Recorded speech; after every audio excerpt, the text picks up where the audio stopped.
Tonight we're going to get right to an email question that was presented to us earlier. My daughter is a freshman at FSU. She was at a house party last weekend and the porch collapsed, I guess, from too many people. It wasn't that far off the ground, but she managed to break her wrist.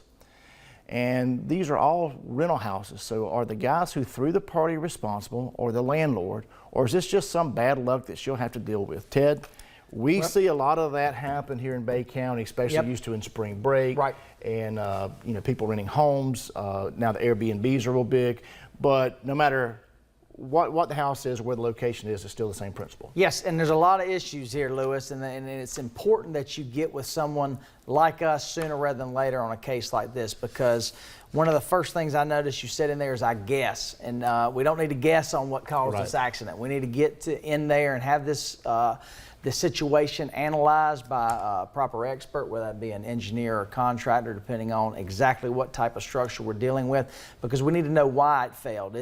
Was this something that was defective in the way it was constructed, which may implicate the contractor depending on how long ago it was built? Was it a bracket that failed, which may impact some type of product defect situation? Or, as you noted here, was it some situation where the people that were hosting the party just had too many people out there? I mean, things are not going to last or fail at some point. Or did they know about it? Right. Was it a condition that they had failed to take care of it? They knew they had issues, and yet they went ahead anyway and did something that they knew was going to get them in a situation. So, Ted, to make this easy for someone looking, whether they're looking at a trip and fall issue, what was it an unsafe condition? Did they know about the unsafe condition and ignore it? Right. Should they have known about the condition but just neglect? Right, because a landowner in Florida is not what they call, the case law says they're not an insurer of the premises. Right. You gotta have some culpability. You have to be negligent, failure to use due care under the circumstances, and those are the types of situations that shows that you failed to act reasonably. Well, that kind of goes into the next part there. The unsafe condition was open and obvious, or did the victim fail to use reasonable care to avoid it? And so, like you just said, if you came to my house, and I don't know of any problem at my house that's wrong, and you walk out in my yard and all of a sudden you trip and fall, that does not necessarily mean that I'm responsible for any damage or injury that you sustained.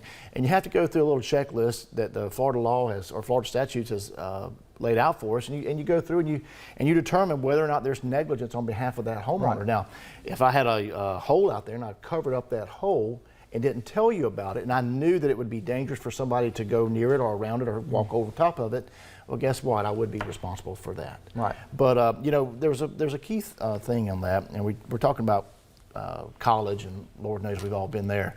But was it open and obvious? Right. Does the daughter, does Lewis's daughter, does she share some of the responsibility for that also? Right. I mean, there's an argument, like, for example, if there's a discussion in this email about were there too many people on there? Was there already 50 people on a 5x5 deck? I don't even know if you could fit 50 people in there, but was it so obvious that she should have known that it was already at capacity or over capacity and went on it anyway? Because Florida law, the open and obvious plays into what we have in all areas of negligence, which is comparative fault. And in the way our law is currently formulated in Florida, as long as you can establish any liability, even if it's 1% on the person that you are pursuing a claim against, you're entitled to recover. You simply recover at whatever the percentage that you are able to determine that person contributed to the accident.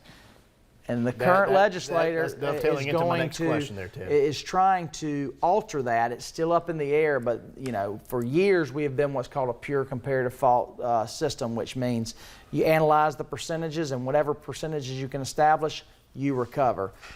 They're seeking to potentially change that and make it where if you bear a certain level of responsibility for the accident, that not only will you not be able to recover all of your damages, but you won't be able to recover anything. And that is a dramatic change in the Florida law that's potentially going to happen this session. So for our audience, what we currently have is what's called comparative law. Yes. Or comparative negligence. I mean, if someone is partially responsible, like Ted said, and let's just say this thing goes all the way to a jury trial. A jury will determine the percentage of fault on both parties. And if you're awarded $1,000 and you're responsible for 30% of fault, guess what? You're not going to recover 30%. I mean, you're going to recover 70%. Well, what you're going to start seeing now, and I hope that you follow the news and you start reading about this, because there's active discussion, there's intense discussion going on in Tallahassee right now amongst our House and our Senate to modify that, and it's going to significantly alter a lot of people's rights, for lack of better words. And we're going to go to either a contributory or a modified contributory, what you're talking about, Ted. If you bear either over 50% or maybe at 1% in certain circumstances, you recover zero. Right. So, And, I mean, and if you're responsible for 1% now in a pure contributory state, and if that's what we go to, individuals are going to be left holding the bag on a lot of wrongs, and that's just among a lot of things that's going to be changing if we don't stand up and call your legislatures and speak your mind and ask them about the bill that they're trying to pass and what's going on and how it's going to affect your rights.